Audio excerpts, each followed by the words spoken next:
Hey, what's going on, everyone? Hey, welcome to Conversations with Asha and Steve. I am Steve Harper, and with me, as always, nope, not always. Dr. Asha Prasad had, unfortunately, a slight personal emergency today. So, with me today is Mark Schwartz. Mark was with us a few episodes back where we invited Mark on. Mark has been the editor for both Dr. Asha and myself, the work that we've put out in our books.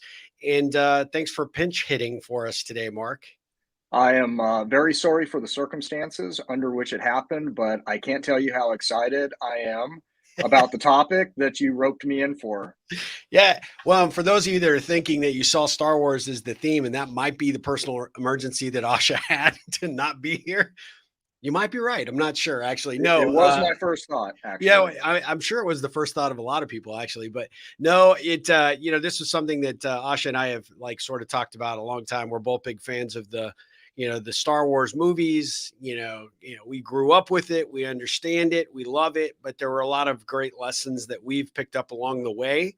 The whole Star Wars universe that George Lucas created for us just kind of provided a great opportunity, right, for us to kind of share some of those lessons learned. So I'm excited because I know Mark is as big a nerd, Star Wars oriented wise as I am. And I know it's probably like a little bit of a split loyalty thing for you, though, Mark, right? Because you're a big Star Trek guy, too. And that's Uh, not a typical thing for a Star Wars fan and coexisting as a Star Wars fan as well. why can't we all just get along? I don't I, know. I don't understand. They're very different. They address different facets of your life. I suppose, but nobody. Oh, where's my camera? They don't do great mugs like this for Star Trek. I'm just saying, it just doesn't happen. They might, but I haven't found them. Wow. Okay. We're going to have to do a Star Trek episode that I can crash later.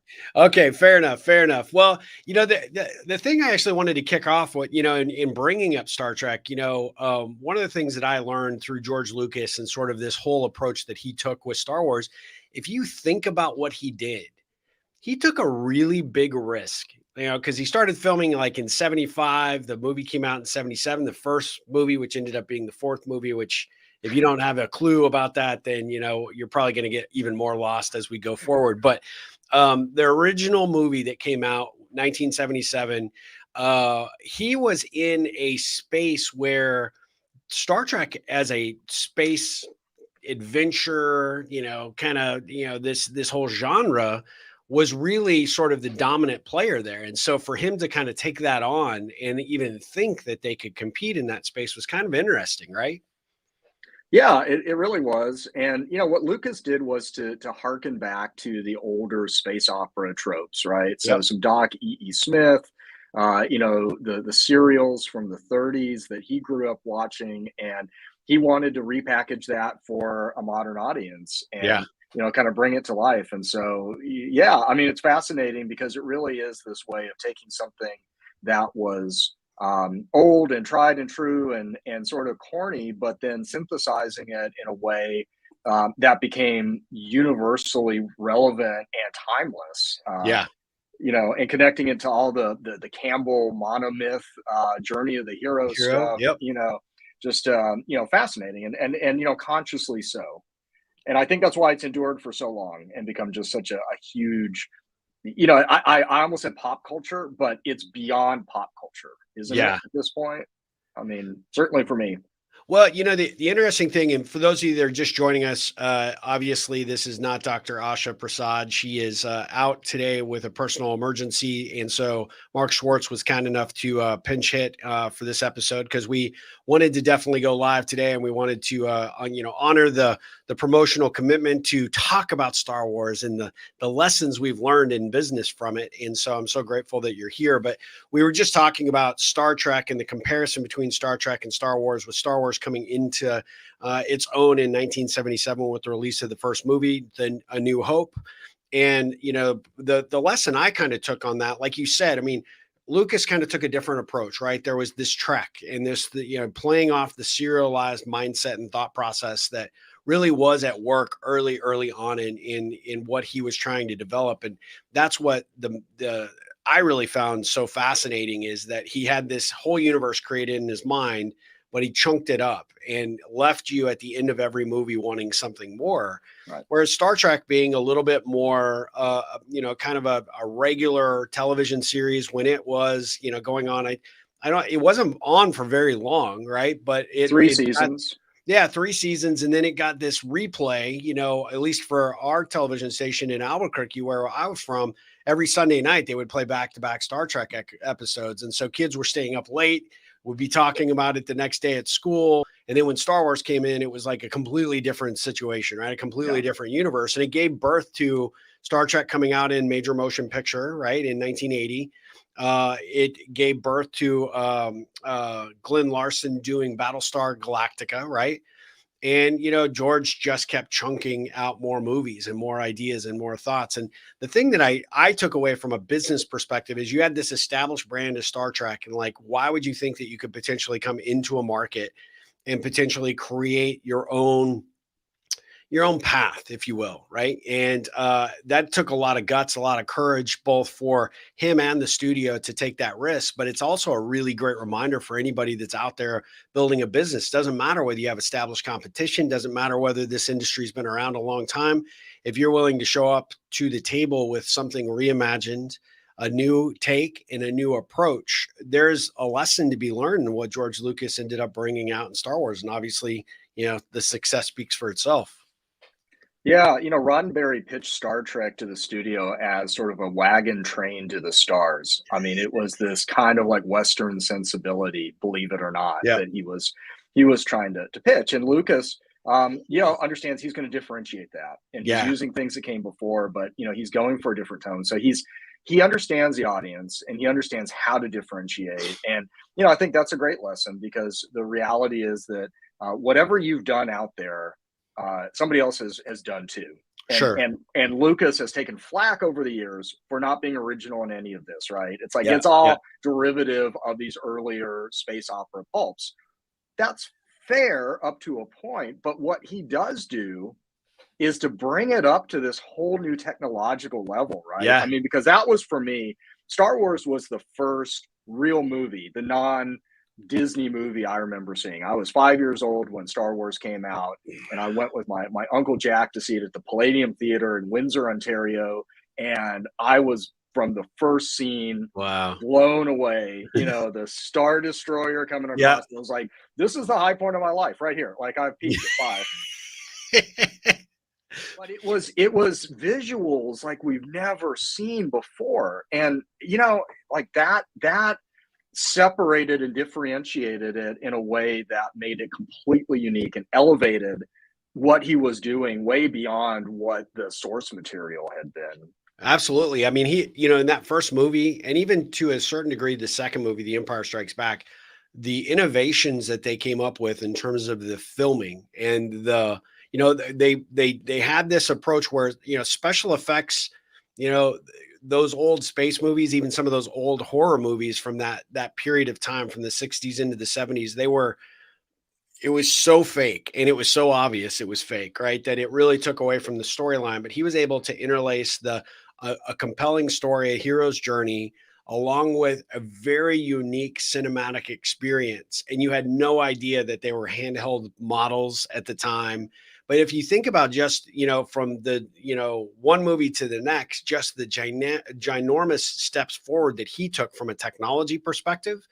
And, some of the modern movie making can be directly attributed to some of his innovations, from everything from lighting to sound. I mean, George Lucas, was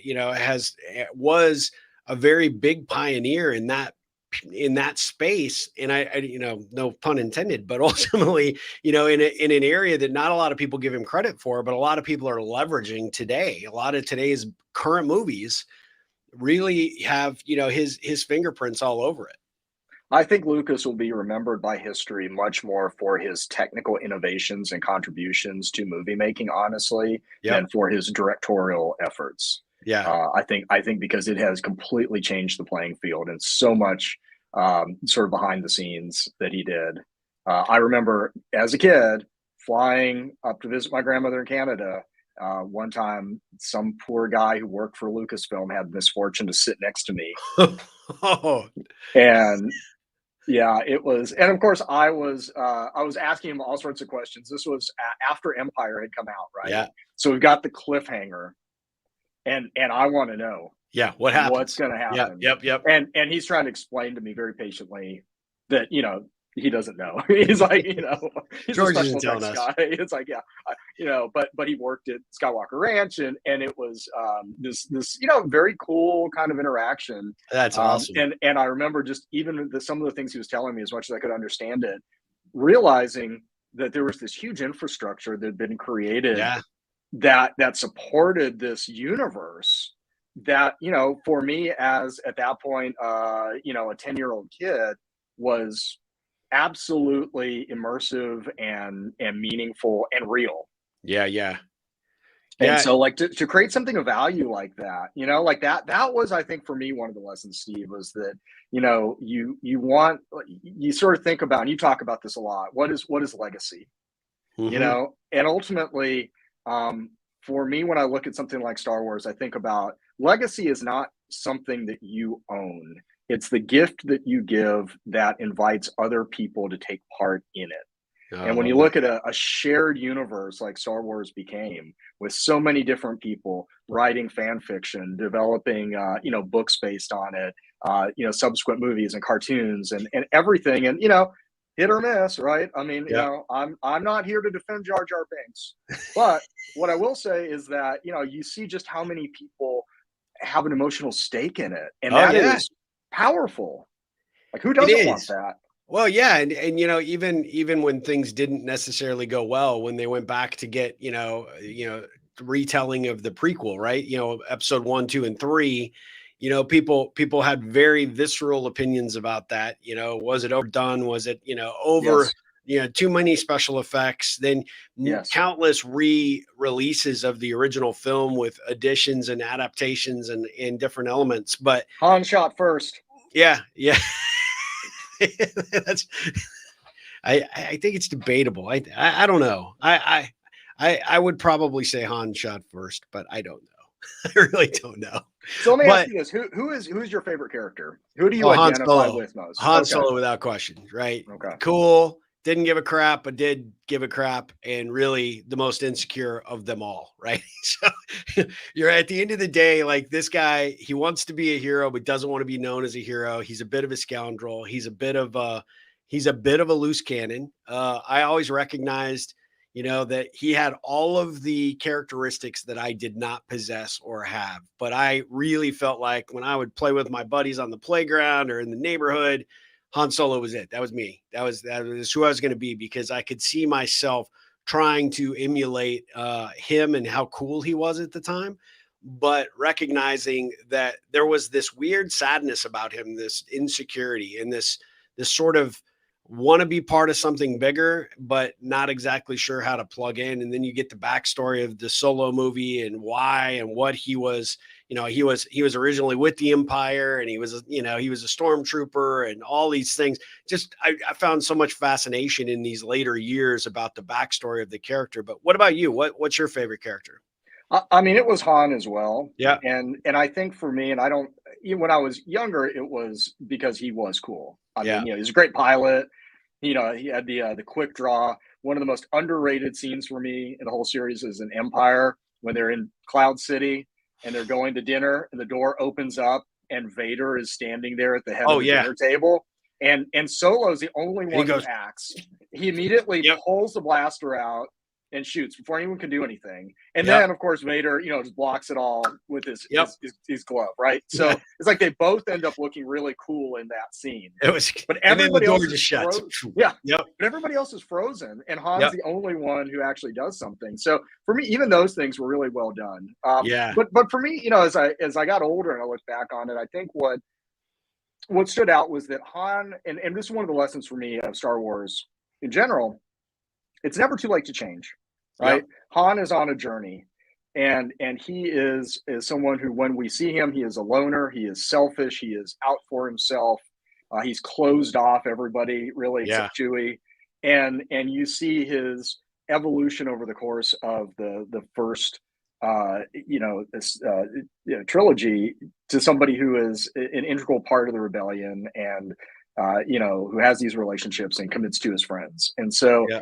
it's kind of that's one of those themes of Star Wars I love. It's like it's never too late to change. Growth is essential, and whether it's Han or it's a redemptive arc for Darth Vader, it's like that's something that we need, I think, to be reminded of, that our path isn't necessarily fixed the way that we Yeah. think it is.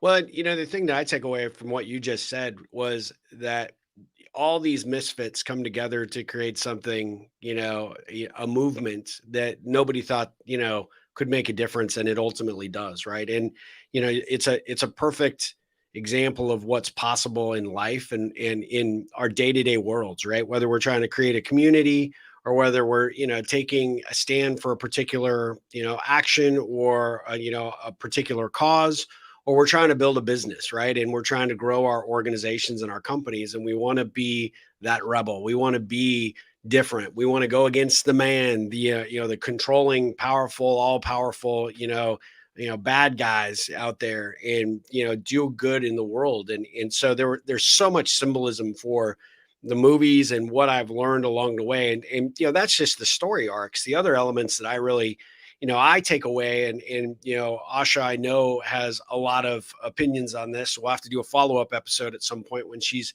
able to come back. And for those of you just joining, Asha had to unfortunately bow out of today's episode, our live stream, because she had a personal emergency. But Mark Schwartz was kind enough to join me and let us do the live stream, because I figured me just talking by myself about Star Wars would probably not keep anybody's interest. But the lessons that along the lines of that rebel cause and being able to, sort of band together and take on the empire. The other thing that I really, sort of, really tied directly back to Star Wars and really has inspired me as a business owner and entrepreneur is the creativity and the elements that went into, from George Lucas's perspective, just this vision that came out of his mind to tell this story, to be able to carry it forward, the defying odds that he had to overcome in order to get this picture made initially, and then look at what it turned into. That piece was always fascinating to me, because I once saw him give a talk about the power of creativity and how it can be leveraged for your success in business, and I've never lost that. It's just always been so critical to me. But the other two lessons that I really wanted to point out is how visionary he was, and this took creative thinking on a business side, is, hey, look, I will take less money for these films, but I want the back end. I want to Yeah. control the back end. And everybody's like, yeah, sure, whatever, man. You want the toys, and you want you want to be able to license the imagery to whatever. I don't care. We just want to get the movie out, and we don't, the studio, to a certain degree, and I've read different retellings of the making of Star Wars as a movie. There wasn't a lot of confidence, right? Those early screenings were bad. His approach, and even the original name of the film was going to be, the Star Killer, right? It was very odd and very 60s, 70s, really bad, kind of felt like that bad movie in the making. And yet he brings it across the finish line, and then the whole thing just blows up from a financial perspective. The movies did great, but I mean, how many, billions of dollars have been invested in everything else, right? Licensing, comic books, all the characters, the vehicles, just the licensing alone was a brilliant move on his part to control that back end. Yeah, I mean, completely changed the paradigm. Totally. And I think that, both his approach to the intellectual property, but also the story itself. I mean, that idea of dreaming big Yeah, is essential to it. And I love exactly. that, because that was something that, as a kid, this idea that you and your friends, if you dream big enough and you committed to that, you could accomplish universe changing effects. And that's a great lesson. I think that sometimes we need to be reminded of, because we live in this 24-hour news cycle where we see so many bad things, Yeah. and sometimes it just feels like you are helpless in the face of adversity. And I harken back to, at least, sort of 10-year-old me watching some of this, thinking, you know what? Yeah, with a little bit of gumption and a little bit of pluck and some luck, and and knowing that I'm doing the right thing, I can have an impact. Yeah. Well, and I think one of the key lessons that I learned from, just the story that's been told about him sort of envisioning this process, being committed, not letting anybody change his vision along the way, what the corporation wanted to see, how it needed to be. And he said, no, if that's the case, I'm committed to my path. And if you're going to withdraw the funding, then so be it. I'll take it somewhere else. Ultimately, he ended up winning, but sticking to his principles, right? And knowing, having conviction enough to know the path that he was on was the one that he needed to stay on. And there was going to be no compromise. Huge business lessons for anybody out there, right? And the other thing I think that I find is super interesting, and it's really powerful, is if you're going to create anything, make yourself part of the lexicon. I mean, if you think of what Star Wars has done, I mean, pretty much, and we're starting to get up to that age where some of these younger people are probably like, oh yeah, two older guys talking about nerd stuff, right? But the thing about it is, you probably could ask anybody on the planet, Star Wars, Star Trek, which one are you, or where do you fall? Who's your favorite character with Star Wars? I have met so many great business people because they find out that I'm a Star Wars nerd. And that becomes, and I talk about it a lot, but it's that connection point, right? It makes it easy for us to have a conversation about something. Well, what'd you think of that last movie? Because, they really don't want to say they liked it. They don't really want to say, anything negative because it's a test. But at the end of the day, it's a pretty good indicator that, there's a conversation to be had, which takes all the pressure off of getting to know somebody new or getting to know something more deeply about somebody that maybe you do know, but you don't know that well, right? Yeah, I mean, it gives you that ability to bond. I mean, there's something that's sort of like positively tribal about it, where Yeah. I get to have this like I said, common lexicon, Yep. and so we can talk about these. And again, it comes back to the passion about it, right? So we can be passionate about it because that last movie was terrible. It was terrible. I Kylo Ren did disagree. not deserve to be Completely redeemed. disagree. He shattered my childhood by killing Han Solo, and for that, Well, I just well, that was that was in movie 7, right? But yeah, I get that. yeah. Yes, I agree there. And thank God they didn't bring him back as like a force ghost or something really stupid. But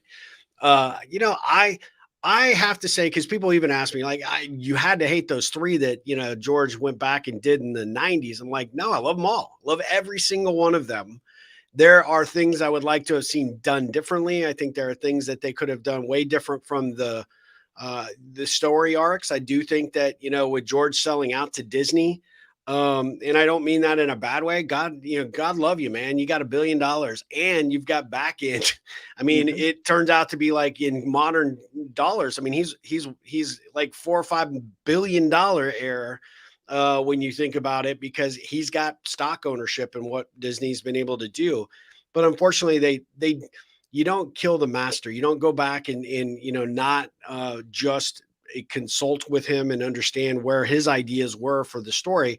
They just kind of gave creative license to these other directors for these last 3 that kind of took it in a direction that I think was not as great. But I had to respect and admire what they were doing and trying to, create this story that was compelling to a new generation of Star Wars fans, which I think, got to give them credit for at least trying, right? Yeah, and I think there's a lesson there too. If you create something, you have to be aware that if you let it go, you don't have control over it anymore. That's true. That's And true. so, you have to get to that point where if you're going to, and like you said, I mean, sell out is a strong word and a negative connotation. Yeah. But if I'm going to, whether it's I'm building a company and I'm going to take VC investment, or I'm going to allow Good myself to be point. acquired, Yep. or I'm going to sell to my competitor because they want to leverage the brand that I've created. Okay, but from here on out, I'm associated with it, but I don't have any control over that Yeah. anymore. And how is that potentially going to rebound on me? And I think you've got to be at peace with that as a creator, whether it's in the business world or it's in the arts. Well, and you remember going through this with me. I mean, you and I were friends at the time when I sold my company, and we had this guy that came in and is like, "Oh my God, I want to buy your company for the great customer service and the approach that you've taken." And I'd grown this business from nothing. And then they came in with the promises, great promises that not changing anything. We're going to just, put more people and more effort and more finances behind it. So we're going to take what you did and we're going to grow it and build it. And then day 2, it was obvious that that was not going to be the case after we sold. And it was hard. And I can imagine for George how difficult it was for him as well. Like, okay, great, you're going to pay me, but then you want me to be a part of this, but then you don't really want me a part of it. And I have to give the guy a lot of credit, because I think, to your point, you didn't like the last couple of movies. He could have easily been, Monday morning quarterbacking that and really trashing Disney for what they've done with it. But his stayed virtually silent, right? There are a few things that he's put out there, but not a lot. But for the most part, I think he's been very respectful of the relationship. And to his credit, his evaluation is continued to increase because of what they've done. So, you don't bite the hand that feeds you. But, I do think, to your point, at some point you have to just step away and say, okay, well, that is what it is. And I gotta think, for him, that's got to be super hard, because, man, that's, there's so much potential. But contrary to those last three movies, look what they've done with Mandalorian. Now look what they're going to do with, the book of Boba Fett, right? They're correcting some of the missteps along the way by really making some really quality, great programming out there that may not be your, feature film releases, although in the works, supposedly another series of some kind that's going to be coming out in the next 5 to 10 years. But they have tried to take what I think his original vision was, revisit that, reapply it, and the movie magic / formula that he created has been successful. It's I think it's about choosing the right allies, and that works both, like, sort of in Yeah. the Star Wars universe itself, but also when you think about the business behind the scenes of Star Yep. Wars. The House of Mouse comes with huge resources, but there, as it turns out, a big difference between the creative vision of Kathleen Kennedy Yeah, and what she, and who did not, I would argue, get Star Wars, and Jon Favreau, who, yeah, I absolutely trust him because he understands, because he's us. He's us, same generation, same experience. He comes at it from that fan's point of view, and he loves it, and he wants to recreate the experience that we felt watching it the first time.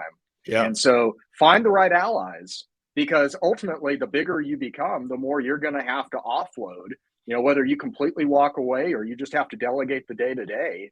And Yeah. if they're not people who really share that vision, it's going to go sideways on you, right? I mean, that's another lesson. Well, and I think there is another really good business lesson, and you touched on it, right, with Kathleen Kennedy. So she had worked with Lucas for a long time prior to Yeah. the sell.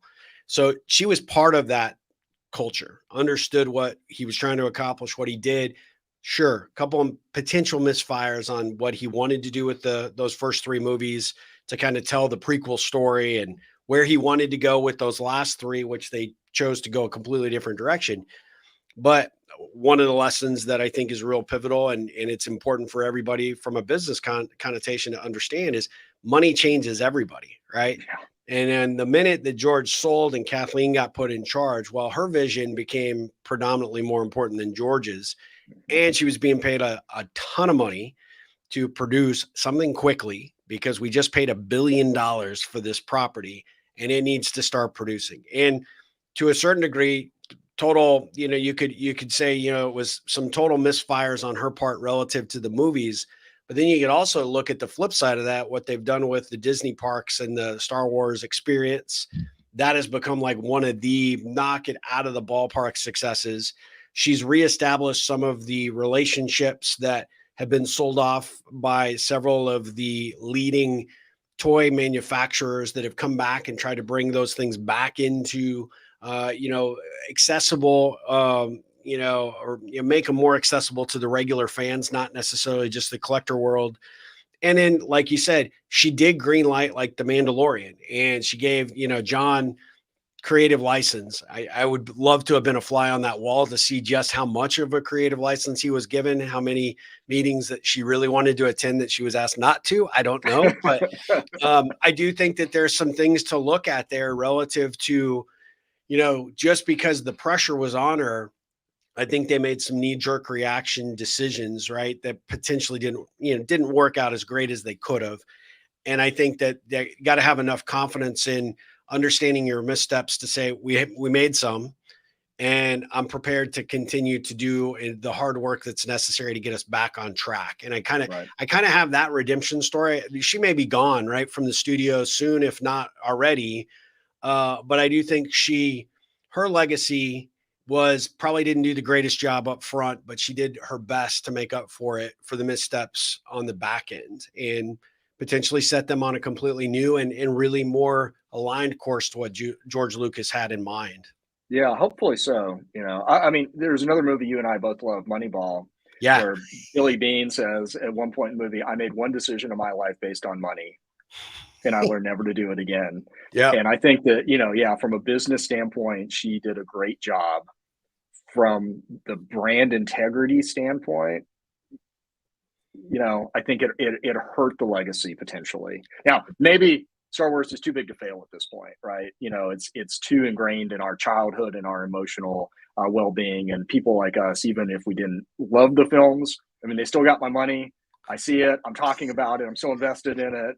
So. But I think it does show that there is something more. There's in business, you're obviously concerned about the bottom line. It's going to drive a lot of those day-to-day logistical decisions because it has to. But when you think about brand and you think about your impact in the world, there are other considerations too.